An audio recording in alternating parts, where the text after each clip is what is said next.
Hello my dear friends. जैसा कि आपको पता है हमारी सिकवाल बांध चित्रावली बुक की रिवीजन सीरीज चल रही थी।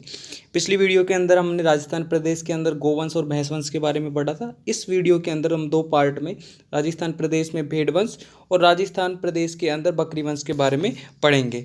तो चलो स्टार्ट करते हैं, ज़्यादा समय वेस्ट नहीं करेंगे। तो सबसे पहले हम देखते हैं कि ऊपर ही ऊपर हमें भेड़वंश के बारे में क्या क्या दिया हुआ है, इंपॉर्टेंट पॉइंट्स। तो भेड़वंश के बारे में दिया है कि भेड़वंश की दृष्टि से देश में आंध्र प्रदेश प्रथम स्थान रखता है। जो भेड़वंश की दृष्टि से हम देखें तो जो आंध्र प्रदेश है हमारे देश के अंदर वो सर्वप्रथम स्थान रखता है, जबकि जो राजस्थान है हमारा उसका तीसरा स्थान है। राजस्थान का हमारा कौन सा स्थान है? तीसरा स्थान है। राजस्थान में सर्वाधिक भेड़ें बाड़मेर में, जबकि न्यूनतम भेड़ें बांसवाड़ा में पाई जाती हैं। सर्वाधिक भेड़ तो बाड़मेर के अंदर और न्यूनतम भेड़ें हमारे बांसवाड़ा में पाई जाती हैं। ये किसकी रिपोर्ट के अनुसार? ये सारा डेटा जो चल रहा है 2012 की जो रिपोर्ट थी, 19वीं जो पशु गणना थी उसके अनुसार है। आगे चलते हैं। मैं 20वीं पशु गणना के बारे में बता चुका हूँ कि मैं इसके लिए अलग से वीडियो कर दूंगा एक। आगे चलते हैं। भारत में कुल ऊन उत्पादन का सर्वाधिक उत्पादन राजस्थान में होता है। तो सर्वाधिक ऊन उत्पादक जिले हैं जोधपुर, बीकानेर, जबकि न्यूनतम ऊन उत्पादक जिला है झालावाड़। ऊन उत्पादक जिला कौन सा है? झालावाड़। आगे चलते हैं। फिर आगे बोला है कि राजस्थान जो ऊन मिल है वो बीकानेर में है। कहाँ पर है? राजस्थान जो ऊन मिल है वो बीकानेर में है। केंद्रीय भेड़ एवं ऊन अनुसंधान संस्थान, ये हमें याद रखना है क्योंकि अनुसंधान केंद्र के बारे में 100% क्वेश्चन पूछा जाता है। तो केंद्रीय भेड़ एवं ऊन अनुसंधान संस्थान हमारा कहाँ है? अविका नगर में है, जो कि कहाँ पड़ता है? मालपुरा टोंक में पड़ता है, जो 1962 में स्थापित हुआ था। केंद्रीय ऊन विकास बोर्ड भेड़ ऊन शिक्षण संस्थान कहाँ पर है? जोधपुर के अंदर है। भेड़ प्रजनन फार्म कहाँ है? फतेहपुर सीकर में है। बांकल या नागौर में भी है। उसके बाद में राजस्थान में जो रूसी मैरिनो है मूलतः स्पेन एवं उत्तरी अफ्रीका की प्रजाति है। उसके बाद में देखते हैं जो डोसेट रैम्बुले, कैरिडले आदि विदेशी नस्ल भेड़ पाई जाती हैं, जो कि हमारे राजस्थान में ये विदेशी कुछ नस्लें हैं, जैसे रूसी मैरिनो है, डोसेरेटो है, रैम्बुले है, कैरिडेल है। ये विदेशी नस्लें हमारे राजस्थान में भेड़ की पाई जाती हैं। राजस्थान में मुख्यतः भेड़ों की 8 नस्लें पाई जाती हैं। राजस्थान में हमारे जब मुख्यतः कितनी नस्लें पाई जाती हैं? भेड़ों की 8 नस्लें पाई जाती हैं। अब हम एक एक को देखते हैं कि अलग अलग नस्ल के बारे में। सबसे पहले हम देखते हैं मारवाड़ी नस्ल। ये जो मारवाड़ी नस्ल है, अब मारवाड़ी नस्ल का संबंध हमारे किन किन जिलों से है ये हम देखते हैं। तो मारवाड़ी जो नस्ल है उसका संबंध हमारे राजस्थान के कितने जिलों से है? 5 जिलों से, जिसमें एक है जैसलमेर, एक है बाड़मेर, एक है जोधपुर, एक है पाली और एक है नागौर। ये 5 ज़िले ऐसे हैं जो कि मारवाड़ी जो भेड़ वंश है उससे संबंधित हैं। इसके बारे में क्या क्या इंपॉर्टेंट फैक्ट्स हैं उनको देखते हैं। राजस्थान में सर्वाधिक भेड़ इसी नस्ल की पाई जाती हैं। कौन सी नस्ल की? मारवाड़ी भेड़ वंश की। इनमें सर्वाधिक रोग प्रतिरोधक क्षमता पाई जाती है एवं ये लंबी दूरी तय करती हैं। इसका अनुसंधान केंद्र कहाँ पर है? जोधपुर के अंदर। इसका जो अनुसंधान केंद्र है वो कहाँ पर है? जोधपुर के अंदर है। और ये इस तरीके की दिखती है, जो कि आपको चित्र में प्रदर्शित किया गया है। उसके बाद में आगे देखते हैं अब हम इस नस्ल के बारे में, जिसका नाम है चोखला छापर शेखावाटी। चोखला छापर शेखावाटी भारत की मैरिनो भेड़ वंश। मैरिनो जो कि हमने देखा था कि एक विदेशी नस्ल है। इसके बारे में देखते हैं कि इसका संबंध हमारे राजस्थान के 3 जिलों से है। कौन कौन से जिले हैं? चूरू, झुंझुनू और सीकर। चूरू, झुंझुनू और सीकर, ये राजस्थान के 3 जिले हैं जिनसे कि इसका संबंध है। कौन सी नस्ल का? ये जो हमारी चोखला छापर शेखावाटी भारत की मैरिनो जो भेड़ वंश है उसका। यह भेड़ की सर्वश्रेष्ठ नस्ल है। यह भेड़ की सर्वश्रेष्ठ नस्ल है। इसकी ऊन सबसे अच्छी होती है। इसका प्रजनन एवं अनुसंधान केंद्र कोडमदेसर बीकानेर में है। यह मुख्यतः शेखावाटी प्रदेश में पाई जाती है। ये कहाँ पर पाई जाती है? शेखावाटी प्रदेश के अंदर पाई जाती है। और ये हमें दिखाई कैसी देती है? इस तरीके की ये हमें दिखाई देती है। आगे चलते हैं। अब हम देखते हैं नाली भेड़ वंश के बारे में। नाली भेड़ वंश, इस भेड़ की ऊन लंबे रेशे की होती है। इस भेड़ की ऊन लंबे रेशे की होती है, अतः इससे अच्छी कालीन बनती है। इसका अनुसंधान केंद्र कहाँ पर है? हनुमानगढ़ में है। जो नाली भेड़ वंश है, इसका संबंध याद रखना है कि हमारे दो जिलों से है, एक तो श्रीगंगानगर से और एक हनुमानगढ़ से, और इसका अनुसंधान केंद्र भी हनुमानगढ़ में ही है, याद रखना है। आगे चलते हैं। अब हम देखते हैं पुंगल भेड़ वंश। ये जो पुंगल भेड़ वंश है, पुंगल भेड़ वंश के बारे में क्या क्या इंपॉर्टेंट पॉइंट्स दिए हैं? पुंगल भेड़ वंश के बारे में दिया है कि इसका उत्पत्ति स्थल पुंगल, तहसील सिरोही, पाली, बीकानेर है। इसका जो उत्पत्ति स्थल है वो पुंगल, तहसील सिरोही के अंदर जो पाली और बीकानेर है। इसका जो अनुसंधान केंद्र है वो जैसलमेर, नागौर और बीकानेर में है। कहाँ पर है? जैसलमेर, नागौर और बीकानेर में है। अब ये देखते हैं कि इसका संबंध हमारे राजस्थान के 3 जिलों से है, एक तो है जैसलमेर, एक है नागौर और एक है बीकानेर। 3 जिलों से है, और ये दिखाई कैसे पड़ती है? इस तरीके की हमें ये दिखाई पड़ती है। आगे चलते हैं। अब हम देखते हैं कि बागड़ी भेड़ वंश। जो बागड़ी भेड़ वंश है, इसका रंग 75% काला होता है। इसका रंग कैसा होता है? 75% काला होता है, और ये हमारे राजस्थान के अलवर जिले से, मात्र एक अलवर जिले से ही संबंध रखती है। उसके बाद में आगे देखते हैं अविका नगरी मालपुरी भेड़ वंश। अविका नगरी या मालपुरी भेड़ वंश, इसका संबंध हमारे राजस्थान के 2 जिलों से है, जिसमें एक है जयपुर और एक है टोंक। कौन सी का? अविका नगरी मालपुरी भेड़ वंश का। इसकी ऊन मोटी होती है, जो गलीचे के लिए उपयुक्त होती है। इसका अनुसंधान केंद्र जयपुर में है। इसका अनुसंधान केंद्र कहाँ पर है?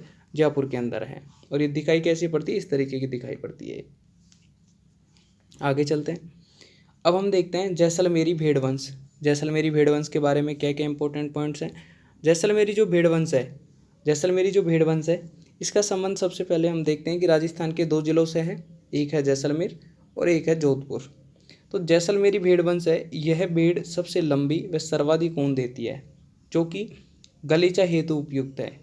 यह पश्चिमी सीमांत क्षेत्रों में पाई जाती है। इसका अनुसंधान केंद्र पोखरण, जैसलमेर व मंडोर, जोधपुर में, याद रखना है। जो जैसलमेरी भेड़ है, ये क्या है कि यह सबसे लंबी एवं सर्वाधिक ऊन देती है, जो कि गलीचे हेतु उपयुक्त है, और ये पश्चिमी सीमांत क्षेत्रों में पाई जाती है। इसका अनुसंधान केंद्र हमने देखा कि जैसलमेर के पोखरण में और जोधपुर के मंडोर में स्थित है, और ये इस तरीके की हमें दिखाई पड़ती है। आगे देखते हैं।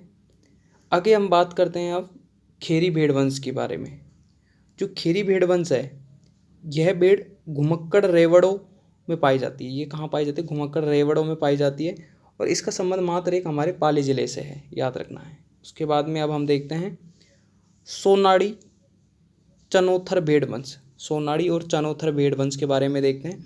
इसका भी संबंध हमारे राजस्थान के 3 जिलों से है, जिसमें एक जिला है उदयपुर, एक जिला है डूंगरपुर और एक है हमारा बांसवाड़ा।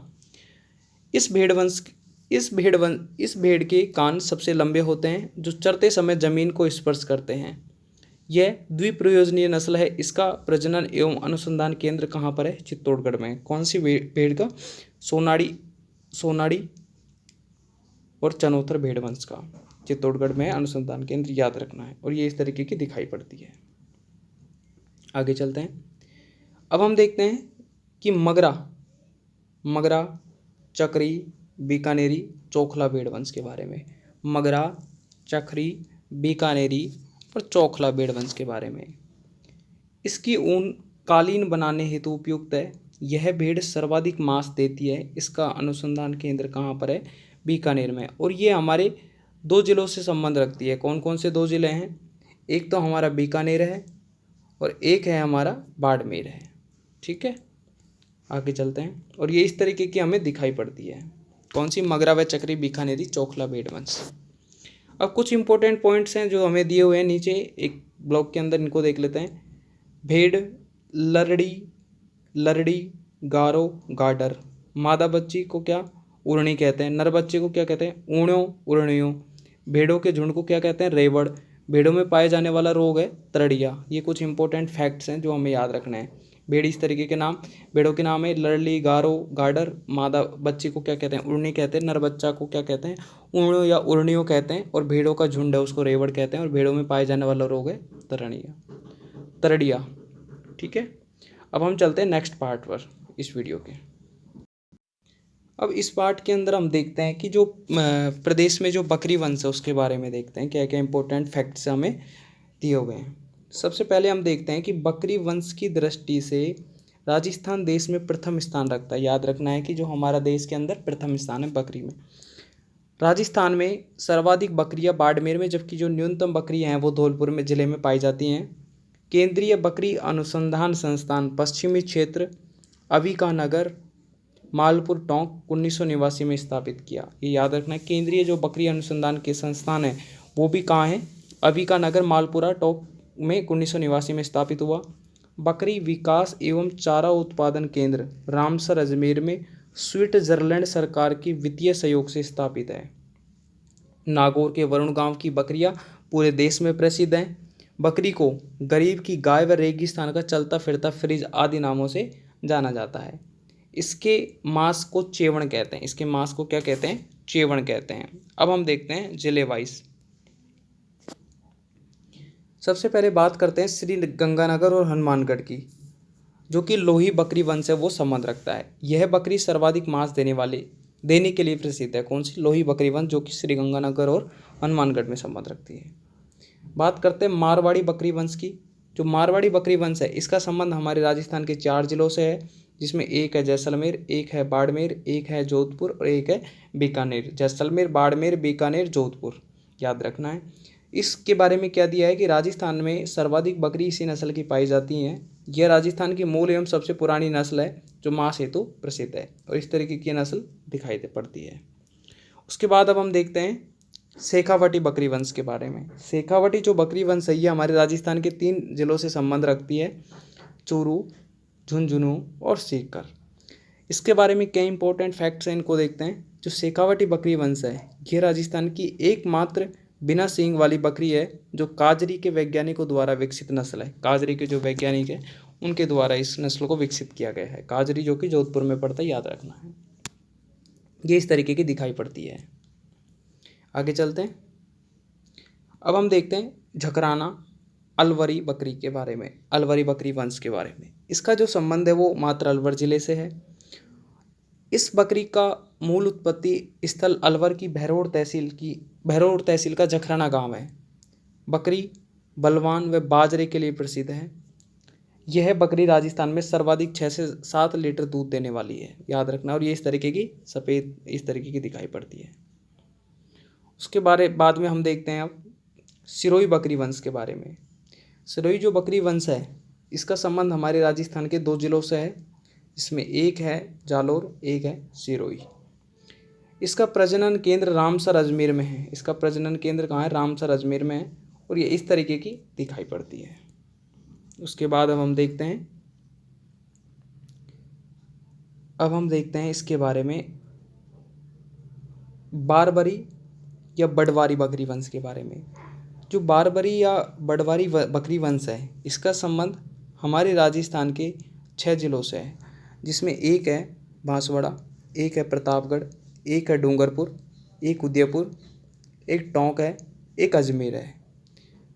जो बारबरी या बड़वारी बकरी वंश है राजस्थान के दक्षिणी एवं दक्षिण पूर्वी भागों अलवर, भरतपुर, करौली, धौलपुर, बांसवाड़ा में यह नस्ल पाई जाती है। बकरियों में यह सर्वाधिक सुंदर बकरी है। इसमें सर्वाधिक प्रजनन क्षमता पाई जाती है और ये इस तरीके की दिखाई पड़ती है। कौन सी बकरी में सर्वाधिक प्रजनन क्षमता पाई जाती है, बारबरी या बड़वारी जो बकरी वंश है इसमें पाई जाती है और इसका संबंध हमारे राजस्थान के 6 जिलों से है, याद रखना है। आगे चलते हैं। अब हम देखते हैं कि जमनापुरी बकरी वंश के बारे में। इसका जो संबंध है हमारे राजस्थान के 4 जिलों से हैं, जिसमें एक है बूंदी, एक है कोटा, एक है बारा और एक है झालावाड़। जो जमनापुरी बकरी वंश है यह बकरी वंश हाड़ौती क्षेत्र में पाई जाती है। ये बहुप्रजनीय मांस व दूध हेतु प्रसिद्ध नस्ल है। ये 2 कार्यों के लिए, दूध भी देती है और मांस के लिए भी उपयुक्त है और ये इस तरीके की दिखाई पड़ती है। अब हम देखते हैं लास्ट हमारी है जो पर्वतसरी बकरी वंश के बारे में। पर्वतसरी बकरी वंश के बारे में इसका जो मूल उत्पत्ति स्थल है वो पर्वतसर गांव नागौर है। इसका संबंध भी मात्र एक हमारे नागौर जिले से ही है। और इसका जो यह हरियाणा की बीटल व राजस्थान की सिरोही नस्ल का मिश्रित नस्ल है। जो हरियाणा की बीटल और राजस्थान की सिरोही नस्ल है उसका ये मिश्रित है, याद रखना है। और ये इस तरीके की हमें दिखाई पड़ती है जैसा कि चित्र में दिखाया गया है। तो थैंक यू फ्रेंड्स, आज का जो हमारा टॉपिक था हमने ये कवर करा। नेक्स्ट वीडियो में अगले जो 2 पार्ट बचे हैं इस टॉपिक के पशु संपदा वाले वो कंप्लीट हो जाएंगे, फिर अगले टॉपिक पे चलेंगे। तब तक के लिए बाय एंड टेक केयर।